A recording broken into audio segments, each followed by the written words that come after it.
Return now to our major story this hour and those terrifying images coming out of Japan. 379 passengers, 12 of those Australians on board a Japan Airlines aircraft, have made a miraculous escape from the burning aircraft. The Japan Airlines A350 collided with a Coast Guard Dash 8, causing a massive fire to take hold late yesterday. 5 on board the Coast Guard aircraft have unfortunately been killed. Extraordinary vision has been released showing the moment of impact. For more on this, I'm very pleased to say Hero Qantas Captain Richard de Crespigny joins us. Thank you for your time on 6 News this hour, Richard. Firstly, very dramatic vision that we have seen coming out of Japan. What were your immediate thoughts seeing this with an aircraft colliding with the other? Austin, I thought there'd be very little chance of people surviving it. The flames engulfed the whole length of the aeroplane for a long time. The threats were enormous, lots of damage to the aircraft. I could see 2 slides at the front deployed. There was a slide at the rear deployed. An engine at the right was still working. There's even video that came out from inside the cabin showing red glows outside, which just indicated severe threats. The cabin crew looked a little bit confused, working out whether they were going to start the evacuation or not. You've got to be careful that you don't start it before the pilots tell you to. You've got to make sure engines are shut down. But they could see the risk outside, and it looks as though no one opened the door near the fire outside, because if they'd opened a door where there was an active fire outside, the fire would have come inside and probably would have killed everyone with at least the smoke. So I think it's remarkable that anyone survived the incident. I think it's a testament to the Airbus with making a resilient aircraft, to the fire services for protecting the aircraft while people got off, to the passengers for evacuating calmly. They didn't take their luggage. They seemed to be very well disciplined and following instructions. The cabin crew did an extraordinary job, which is a reminder that we do need to have well-trained, professional, skilled, experienced cabin crew in the aircraft, and also the pilots, I think, did a very good job. The aircraft stayed on the runway. I would think that the pilots had little or no warning of the collision. It'd be very hard to see an aircraft. So again, all these threats were really of the worst kind. The video that you probably will publish and people have seen is probably video and pictures that will be part of training the cabin crew for decades to come, because these were the worst forms of a lot of the threats that cabin crew and pilots face. Can you tell us what would be the pilot's priorities in this instance, and how would they work through all this? Obviously, as you said, no warning. So how would they be able to, what would their priorities be? Well, in reference to the Airbus A350, they would have been surprised. They would have been in total shock. The aircraft came to a stop. They would have been confused as to what was happening, but they would have immediately noticed that there was flames. They had no control. So they would have to get their senses together and run the passenger evacuation checklist, which first of all shuts down all the engines and puts and releases all the fire extinguisher into the engines. And then you would activate the passenger evacuation siren to get the people out of the aircraft. You ideally do that in that order, because otherwise, if you have engines running when passengers are disembarking, it's exceedingly dangerous. I don't know whether the engine wouldn't shut down. I don't know what happened, but the pilots would be very confused. And bearing in mind they were at the point of impact, they may have been injured themselves. So it's really an unknown situation at the moment. We'll have to wait until the accident report comes out. Yeah, so what is the aviation safety culture like? Obviously, Japan Airlines in particular have a very good safety record, but how rare or unlikely was this event to happen? Well, there's about 1 million people in the air at any time, about 8,000 aircraft. This is one incident that's got the world attention, because most of the aircraft take off, cruise and land without any incident. So the aviation culture is particularly good, particularly in airlines that are a member of the IATA group. And IATA is the International Air Transport Association. So if you fly in an IATA airline, or certified airline, then you've got a safety record at least 5 times better than airlines that are not in IATA. So the aviation culture is very good. It's taken years to develop. The rules, regulations are written in blood, which means when people die, we make changes, we learn from them, and they don't happen again.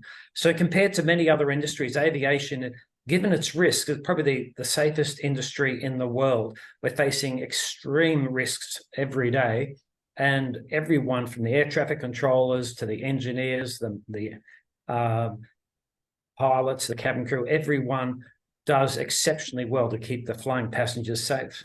Do you think there'll be any incident ramifications for that particular aircraft model, the Airbus A350? Well, Airbus has sent a 5-member team, I think, to the crash site to look at that. They'll see how the aircraft performed. Of particular interest is that the aircraft has a lot of carbon fibre, and when that is surrounded in epoxy, it's safe.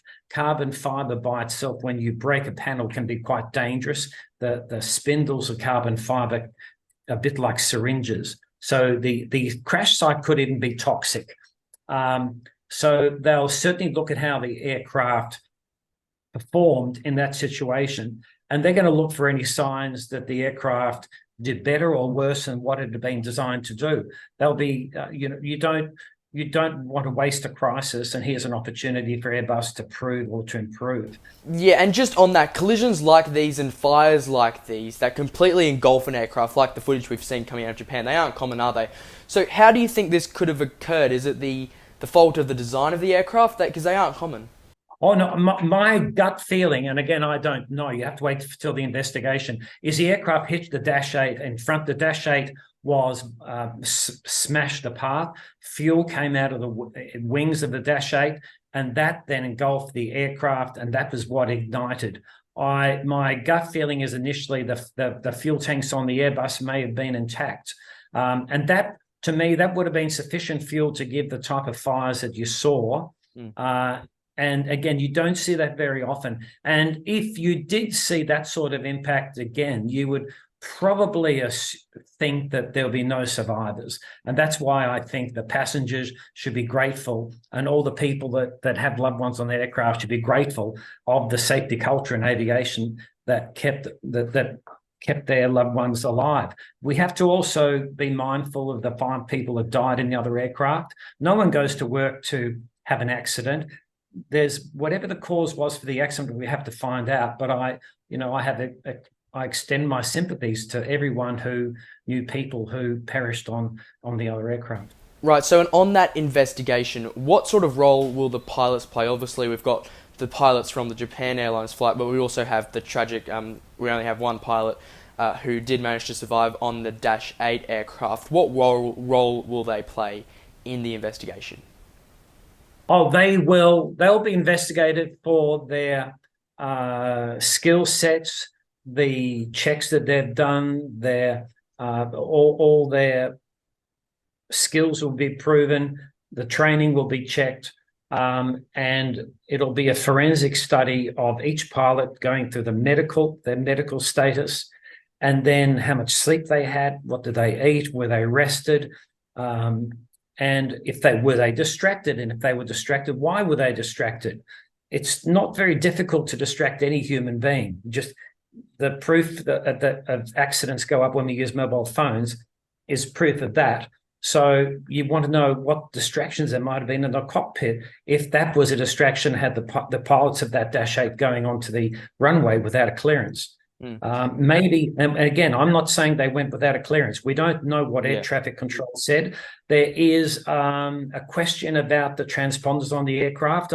I couldn't find any record on Flight Aware that the transponder was transmitting. Maybe it was faulty. Maybe it hadn't been turned on. But researching into the pilot's skill sets and their actions that day will just be one of about 50 different investigations that they'll do. And this investigation will take at least a year. And just finally, obviously, you are the hero captain of Qantas 32. From your experience, what would the passengers be feeling like? Obviously, they wouldn't have had any time to prepare, judging by that footage. So what would their immediate reactions and thoughts be, and how would they be acting? Oh, I think that's a really good question, because most passengers think we're touched down, it's the end of the flight, let's get ready to get off. But the flight's not finished until you're in the terminal. So that's a really good lesson. The flight's not over till it's really at the terminal. And so they would have landed and then all of a sudden be subjected to the feeling and the sound and the sights of the explosion as the aircraft rammed into the Dash 8. And then it would have been a fear response of the emotion part of the brain firing off all kinds of reactions of fight, flight, and fear, which you really don't want to have an emergency. So the passengers would have absolutely been put into a condition we call the fear response. And in that time, they can actually become deaf. The first thing that happens when you get overloaded is your ears or your hearing is turned off by the brain. So the cabin crew they've been preparing for these sort of things. They're well trained to know that they have to be alert for every landing. And when it came time to get the passengers to do things, the cabin crew would have to go up to those passengers and scream in their faces to break through the fear response, to break through the deafness of their senses, and to get them to do what they had to do. I think all the passengers seemed to be very well disciplined. They didn't take the hand luggage. They seemed to go out the exits. No one tried to open a door. Well, it doesn't appear that any doors are open near fire, because that could have destroyed the aircraft very quickly. So I think the cabin crew appear, from the result, to have controlled the passengers, and the passengers appear to be very well disciplined, and they followed the instructions. And that's a major part of the reason why everyone got off safe. Yeah, and that is the good news, that everyone did get off that Japan Airlines flight safe, but very tragic, though, about the crew on board that Coast Guard aircraft. Former Qantas captain Richard de Crespigny, thank you very much for joining us here on 6 News.